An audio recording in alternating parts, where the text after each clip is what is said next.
Welcome, friends, to the beginning, a very beginning, to a brand new podcast called the Pick 6 Podcast.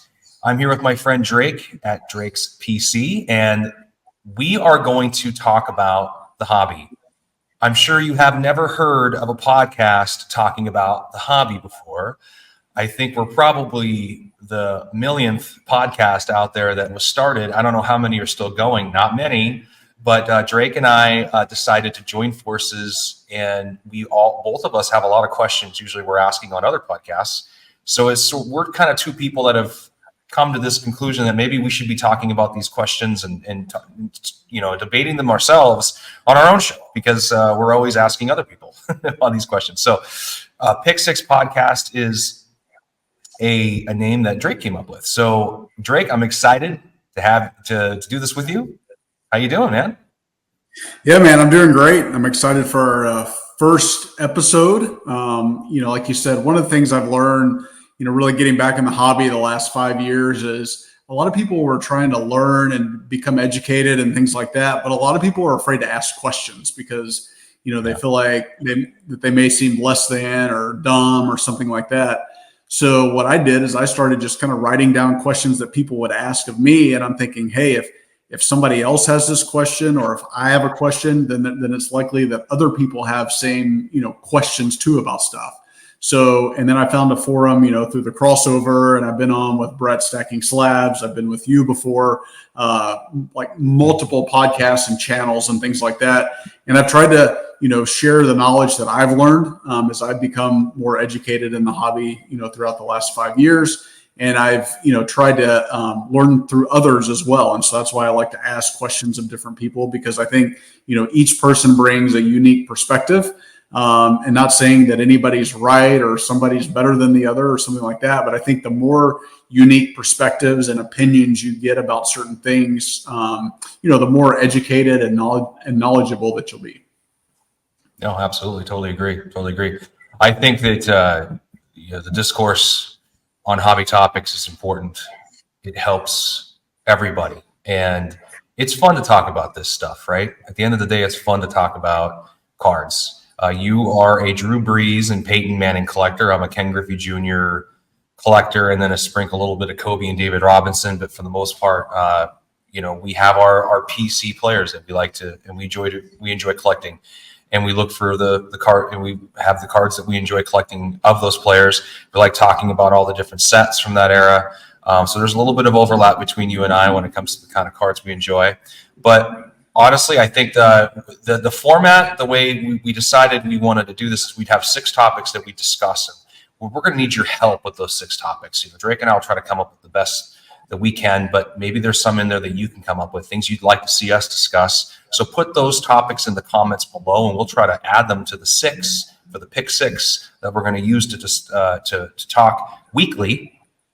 This is going to replace the Collectors Series show that I was running for a while. And whenever I did my solo stuff, which honestly, I don't have a whole lot of fun doing solo stuff. I have way more fun talking to my hobby friends and having someone else to engage with. So I'm grateful that Drake was open to doing this. So we're going to have 6 topics, any topic you'd like within the hobby, but we have 3. Drake actually came up with 3. Drake's got terrific questions, great questions, thought-provoking, and we get to have them here. So we're going to start off with that first question, Drake, if that's okay with you. And this is obviously top of mind for every collector right now. Recently, PSA acquired SGC.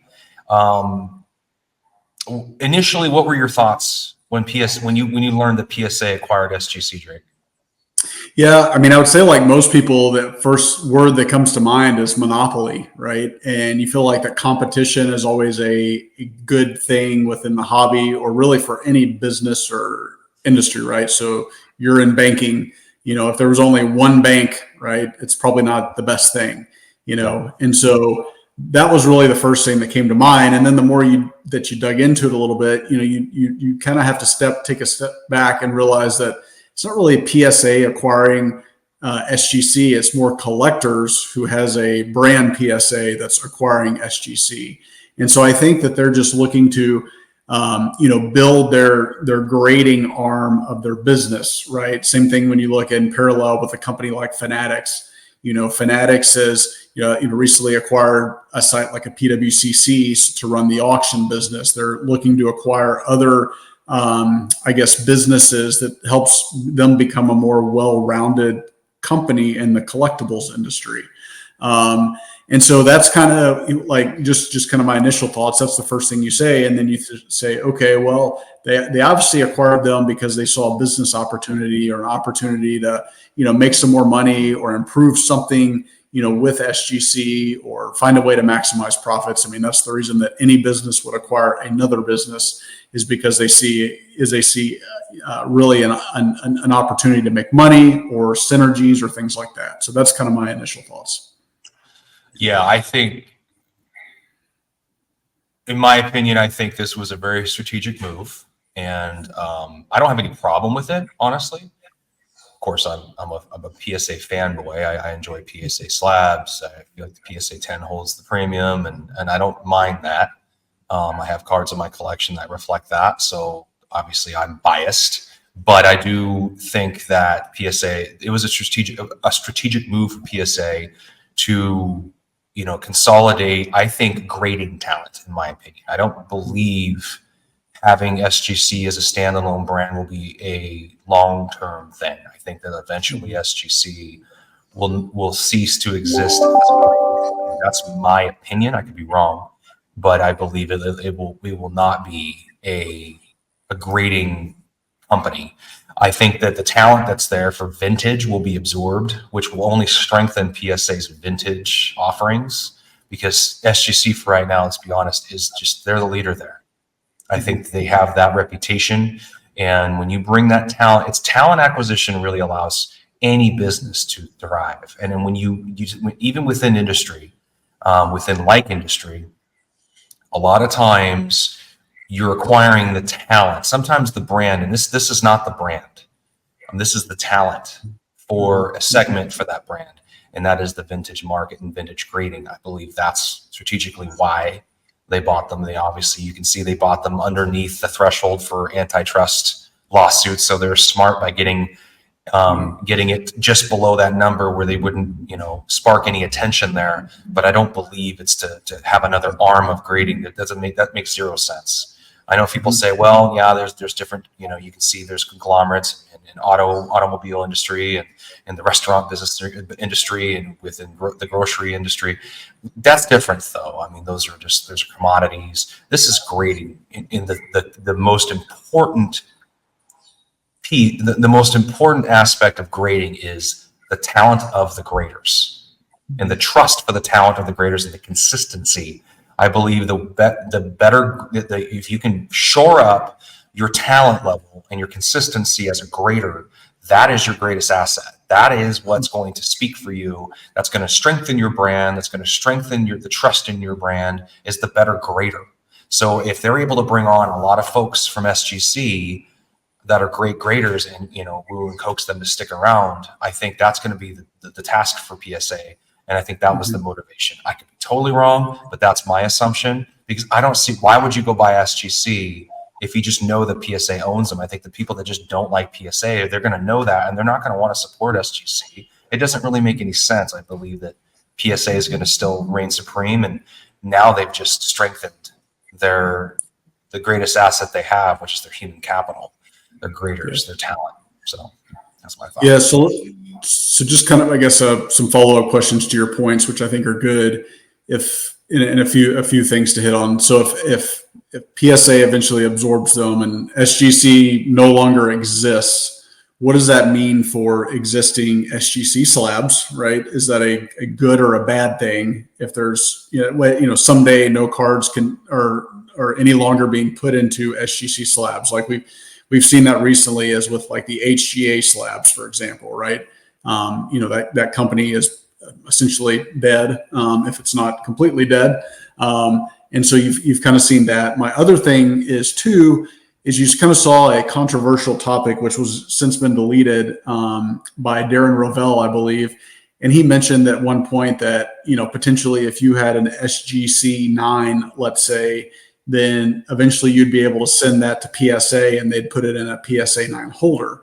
And I guess that what's interesting to me about that, and I think that caused a lot of people to get real anxious because, and I'm not sure if you've ever tried crossing SGC to PSA, but I don't know anybody that's crossed an SGC 9 and gotten a PSA 9.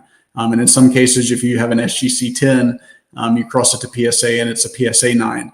And so I'm curious what that looks like. And then if the talent's there from like a grading pool perspective, I'm just wondering what does that tell us about graders? Does it mean that PSA has stricter standards than SGC? Does it mean PSA currently has stronger graders than SGC does? That's the things that's kind of going through my head with your points. Well, those are great questions for follow-ups to my point. I think that it's all about where your talent lies. I think a lot of times, like, we as a bank just acquired another bank. And I think a lot of banks, a lot of companies acquire other companies for the strength. There's a reason. It's not just because they wake up and go, hey, I just want to dominate the world. That's normally never it. It's hey, there's a strategic reason, scaling opportunity. Okay, maybe it's because they have, for a bank, it could be they have a really great small business offering.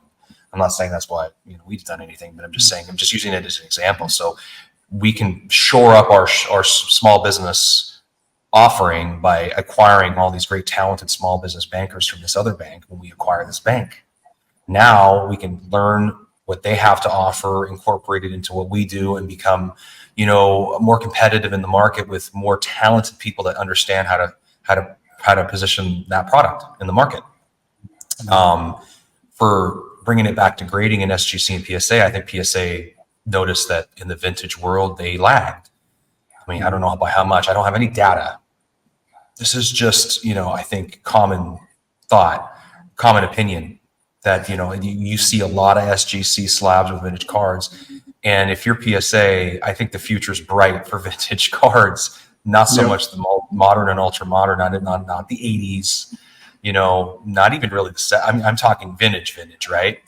I think there's going to be massive need and desire for vintage cards, and the demand's going to be there. So I think if PSA's smart, they're buying the talent for the vintage grader, the experienced vintage graders that work at SGC. That's where they hang their hat. So they probably have the best graders there. They're probably dumping more resources into paying those graders more to keep them there, so they can protect that brand up to this point. Now that they're being bought, now they're, PSA can try to keep them on board and retain them. And now they retain that expertise, which then gives them an opportunity to, and maybe some of those slabs and the vintage slabs would cross straight across because they feel more confident in the grading for that particular segment. Now, would all the ultra modern? Probably not. It might be just up to a certain year.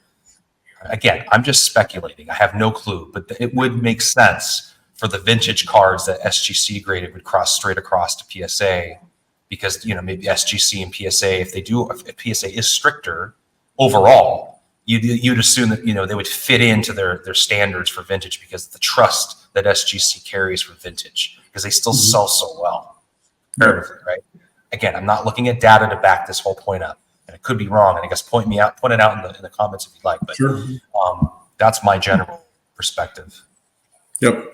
Yeah. And then I think the other question that's probably on people's minds is, what does this mean for Becket, right? There's a lot of huge cards in Becket slabs that people, the name Becket carries huge weight in the hobby. And Becket grading at one time was bigger than PSA. And gosh, it just feels like there's been a lot of silence from them. I think they changed hands last year. They maybe changed hands a few times in the last few years. But other than that quick, news headline that it's changed hands, there's really been nothing that's changed about it. And when you see the statistics, or as far as who's grading with whom, they keep falling down the list. And, as someone who has a lot of Becket cards and who likes the slabs, I think the subgrades are cool. I certainly like PSA slabs the best, and and the sleek feel of them, and from a resale standpoint is really strong. But it still just gives you pause. It's like, what the heck's going on with Becket, right? I think it's interesting. If you stay quiet for too long, people just forget you exist. I think the thing that Becket does have going for them, and I'll borrow from Josh, our buddy Josh, on on the crossover Cardboard Chronicles is that, Beckett still has a lot of very big cards in their slabs. And I mean, I have a handful of them that, they're good cards, and I would never take them out of the slab because just the card's important. And this will definitely segue into our next topic. But the slab's important, or the card's important. The slabs, it's nice to have, but it's not, I'm not going to mess with it, so to speak, right?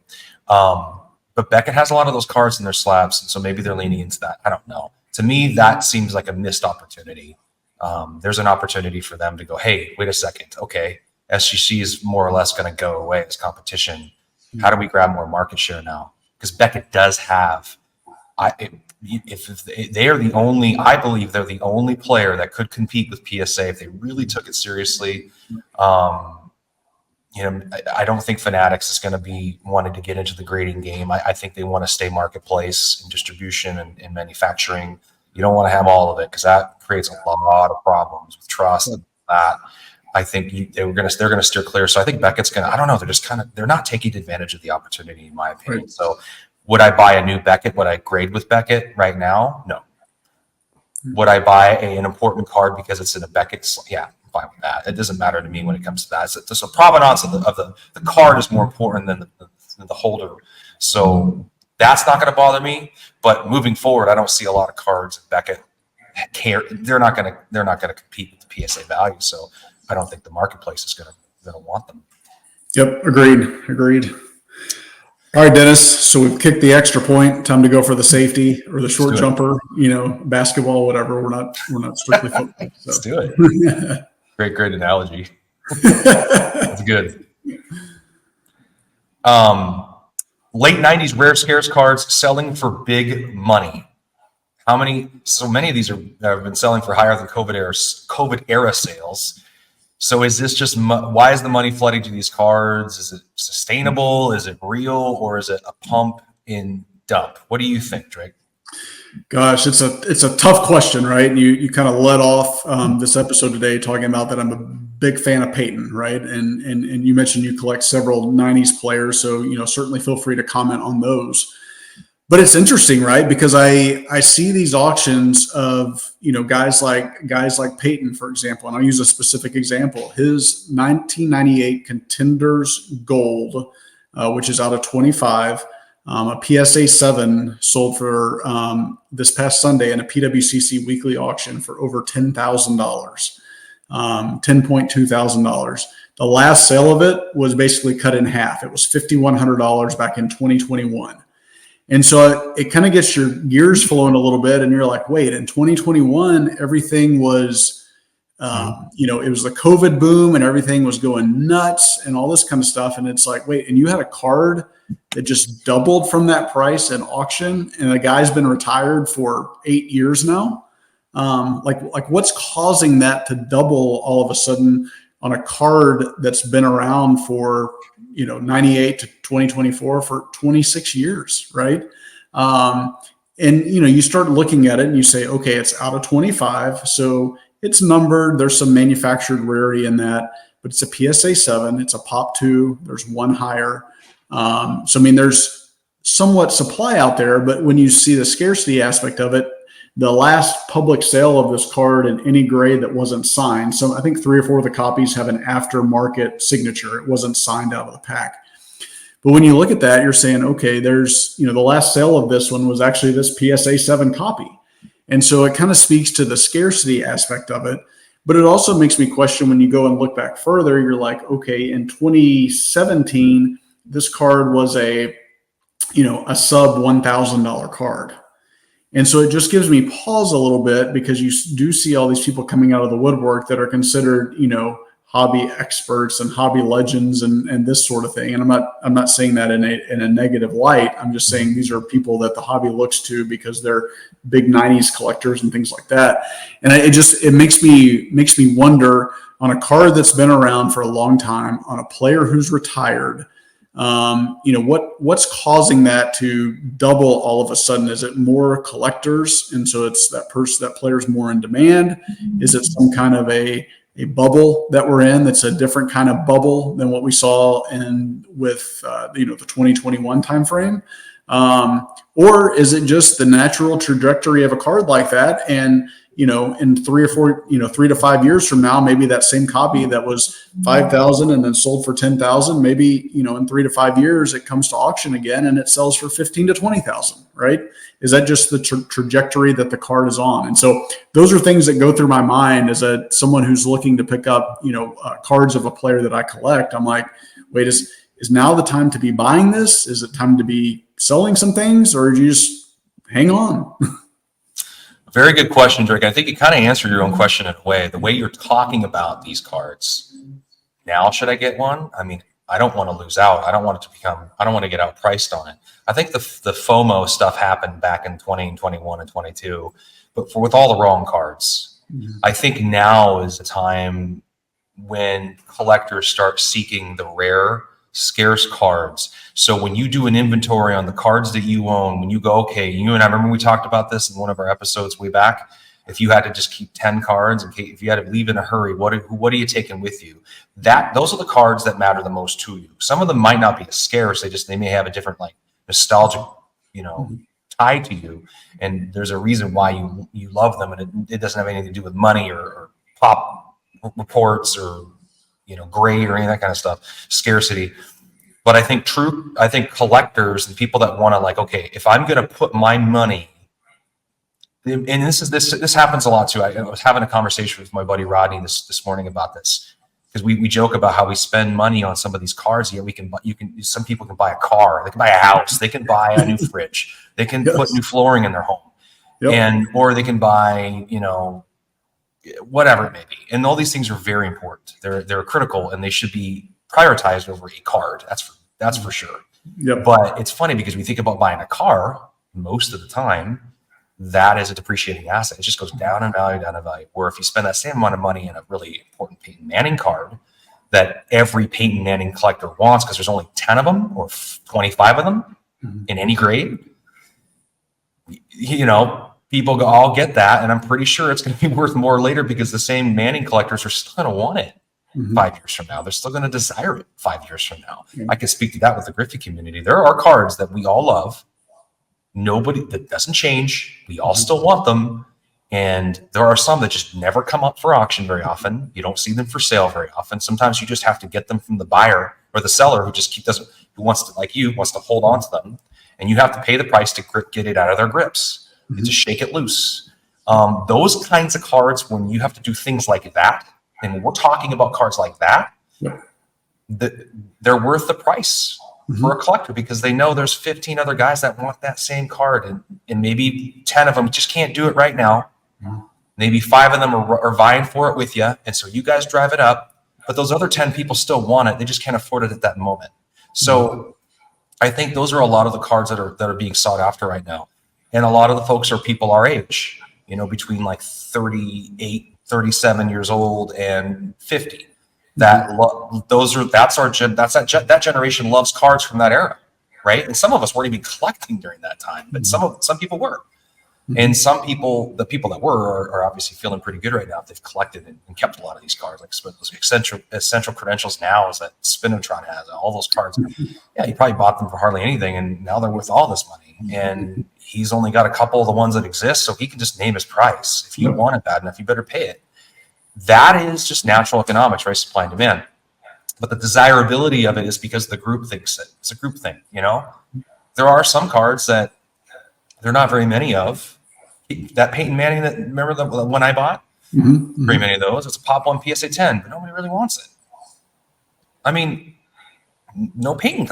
So there's certain sets, right? So you need to boil it down to the set. So I think when it comes down to the certain set, certain player, I think those cards are the ones that the collectors want right now. They don't want to spend $200,000 on Trey Lance or Justin Herbert. Yep. They want to spend money on Payton Manning. They want to spend money on Brett Favre. They want to spend money on Tom Brady, Ken Griffey Jr., Jerry Rice, Randy Moss. Randy, you know what I mean? Those guys. And I like Randy Moss, those guys too. Like Jerry Rice. Those are the guys that we know later, the certain cards for those players, there's going to be a nostalgic. People are going to want them, right? And you have this whole generation of people that are collecting now, these young people. My kids are trading cards on the bus right now. they're 9, 10 years old, and they're trading cards on the school bus. Like that's what we used to do when we were kids. It's happening again. That base is growing. So 10 years, 15 years from now, they're going to be looking at some of these players that we're collecting now that we like from our youth as like the Mickey Mantles and the Willie Mays. They're going to be those players because those sets are going to be so, they're still going to be so rare because it's going to be that much further down the road. And the sets are still, they're rare today and they're going to be rarer yet later. Because a lot of us guys like you and I are going to scoop them all up and put them away. And there's going to be a time where we're going to be afraid to tell anybody we even own them. You know what I mean? We're like, I don't want to even know. No, yeah.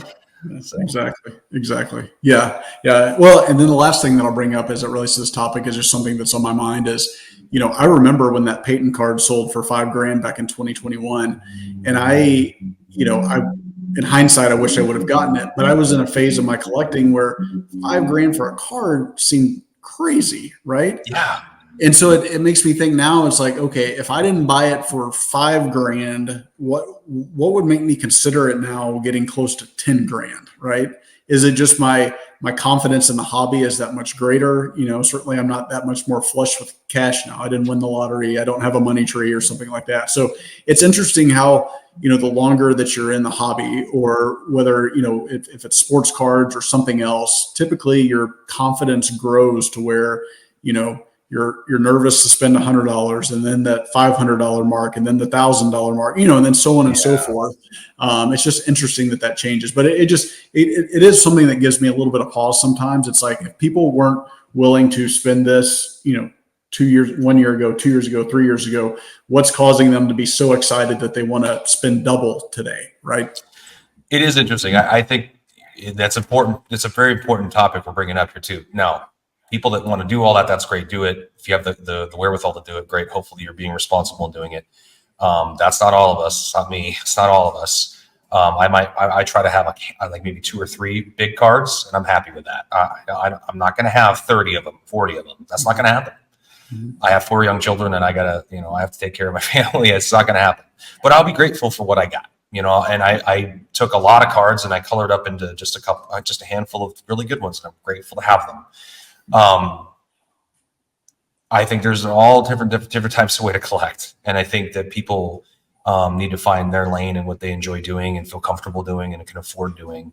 By no means do we want this to be hey, you should be able to, you got to buy 90s. You got to buy these really expensive cards. You can just sell your car and mortgage your house. Not at all. That's silly. The point I was making earlier was like, a car would be a depreciating asset, obviously, but you can use it to get to work.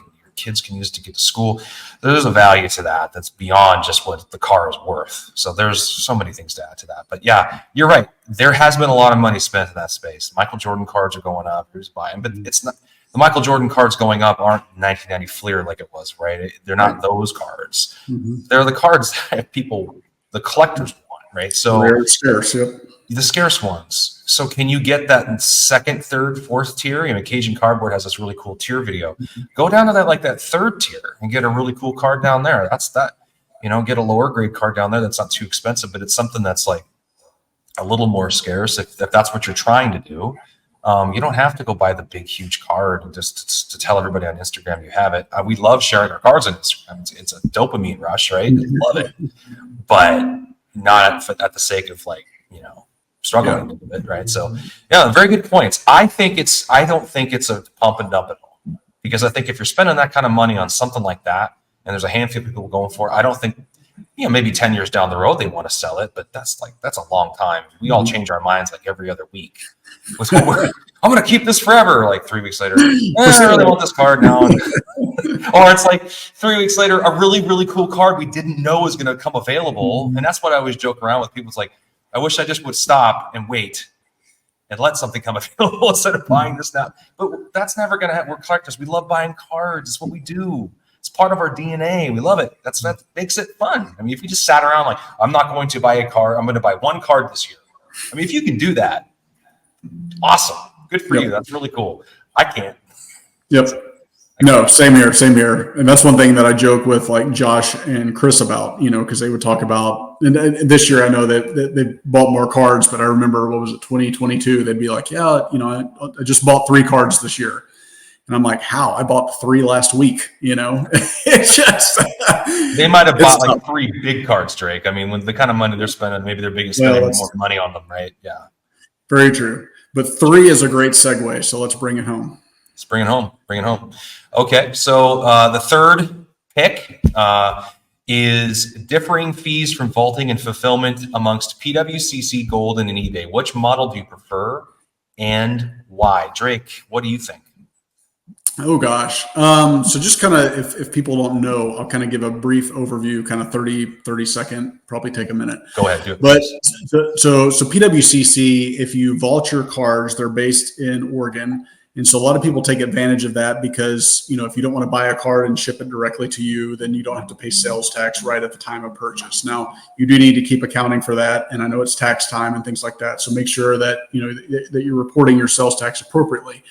But once you ship it to them, they put it in a vault and, it's free to store, it's insured, things like that. But once you decide you want to either ship it to yourself or sell it to somebody else and do a vault transfer or whatever, then there's a fulfillment fee. And so if I buy a card on there today and I try to go fulfill it the next day, they're going to charge me 3%. And then there's going to be a shipping and insurance fee that's attached to it. Which can be a pretty penny depending on the price of the card, right? And it's all those values are based on the price of the card.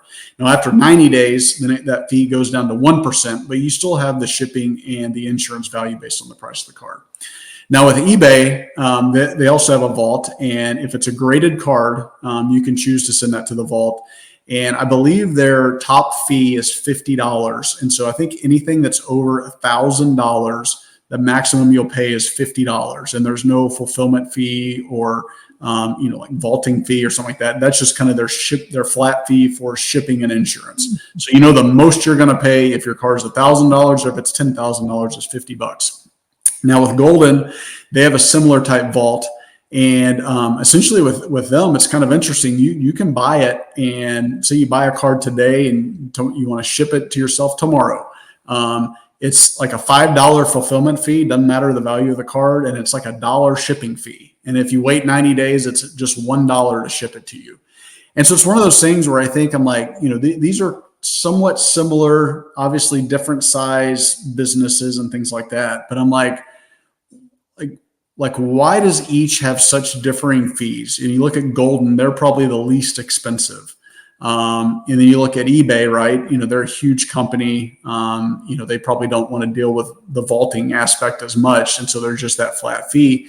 But then I'm like, with PWCC, they have a lot of cool cards that go through them, and a lot of people sell with them, and a lot of people like to vault with them. But I'm like, what's the greater value that I'm getting that makes me want to pay that 3% plus the shipping and insurance? And like, what greater value are they giving me versus someone like a Golden or an eBay that, hey, as a collector, I just want my card shipped to me, right? Yeah, you make some great points there, Drake. I think in eBay, it looks like since spring 2024 here pretty soon, they're going to start charging, right? So that's fees are going to come. Take advantage of it while you can. I'm one who loves to hold cards in my hands. I don't want my cards in a vault. I need to have them. I want them accessible. I look at them almost every day. I think a lot of folks are like that. They want to have them.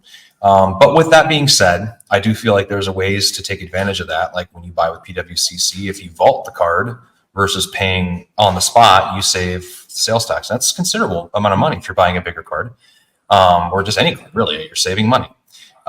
Then you have to send it to yourself, and there's that fee. So then you're kind of like, well, so just deduct it, and did you save money? You always save money by vaulting it first and then sending it even 2 or 3 days later. I just did that with one card I just won on PWCC, and I did the same thing with a card I got on eBay. I vaulted it with eBay, and I saved a lot of money. So I bought a bigger card there, and I was able to save on the sales tax. And it looks like they're just going to be able to send it to me. It doesn't seem like it's going to cost me anything. Maybe it's a $50 fee. Even if it's a $50 fee, I save so much money. It was like, yeah, okay. It may be there's a delay in getting it, but I believe the delay in getting it's worth it with the savings. But keeping it there, I think PWCC their value add for charging more, I believe, is that Golden does not compete on the same level as PWCC. I think eBay is going away. Probstein's great. I've used them before, but I strictly go through PWCC now. I work with a consigner that does that for me, Nick at Wharf Sports. But Same. I think PWCC gets more. There's lots of watch parties. There's MC Sports. There's a lot of different, consigners, but PWCC sort of carries that. And with Fanatics owning them, I feel like there's going to be a bigger, more robust marketplace. There's probably going to be more invested into that make it even better. So whether it just becomes Fanatics something or PWCC remains to be seen. I like it. It's just, if I ever had to go down and get a card, I'm like 3 hours away from, or 2.5 hours away from Tigard, Oregon, here in Bellevue, Washington. So it's kind of nice to be closer to it, with the cards themselves if I were to vault. But I think people just trust PWCC right now. You get a little bit more money out of them. There's more visibility, but again, there's more cards too. So you can get lost in there. It all depends on who's consigning your card if you're doing it that way. It's pretty easy to sell and move things back and forth. eBay as well, but PWCC is a little more, there's a more ease, I think. Again, I'm not selling on PWCC myself. I am also not vaulting there. I'm just taking advantage of the features to save some money. That's about it. But yeah, it's a great topic. I think most collectors want to have their cards though. So if you vault your cards, it's because you really need to vault them because they're from a security standpoint. Of course, I'm a banker, so come get a safe deposit box, and we'll have it here for you. But I have one too, and I struggle to put my bigger cards in the safe deposit box. So I want to touch them. I want to own them. I want to have them. My kids want to look at them. It's fun. To me, that's part of it, right? It's owning the card as just holding it. So a collector is usually gonna have a hard time having it somewhere else. But it works great for some people, and that's awesome.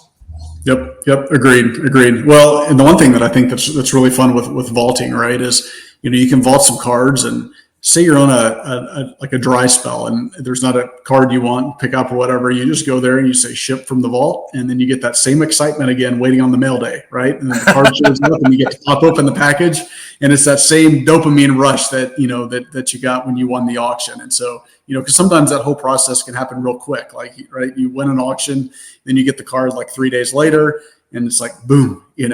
And so if you have that time period, right, you get to have that same experience twice. You get to have it twice, that same experience twice. Speaking of the same experience twice, if you want to have the same experience twice with Drake and I on the Pick Six podcast, leave a comment below. Tell us what you'd like us to talk about next week. We're going to come back next week with some of your questions and topics. I know we'll have some too, but we would love to interject some of yours because let's face it, one of the reasons we do this is so we can talk to you too, and we can engage with our fellow collectors because, Drake and I are just collectors too. There's nothing special about Drake and I except we just love to listen to content talking about cards, and we love to talk about cards ourselves. We're just pressing a record button while we do it. It's like we're having a conversation on the phone, but we just recorded it. So we want you to comment below and give us some feedback. Tell us if you think we're crazy. That's okay. Give us the feedback, any kind of feedback you'd like, but give us some topics, some things to talk about, and we'll bring it up on the next show. So, Drake, thanks for joining. Thanks for not joining me. Thanks for that was a lot of fun. Thanks for taking part in this, and look forward to many more episodes. Yes, absolutely. Thanks for the offer, Dennis. And I'm looking forward to see where this thing goes. And I can't wait for next time. Yeah, absolutely. You can follow Drake at Drakes_PC on Instagram. You can find me DPZ at PC with DPZ. We have our cards posted. You can go check out what we've got and ultimately just dialogue with us. We love talking about cards no matter what. So those of you that do that already, thank you so much. We have so much fun because we're collectors like you. Anyway, so click and subscribe to Dustin's channel, the Sports Card Dad Network. It's an awesome channel. Dustin's a wonderful guy, and keep engaging with his content and with ours. And we'll see you guys next week. Take care, everybody.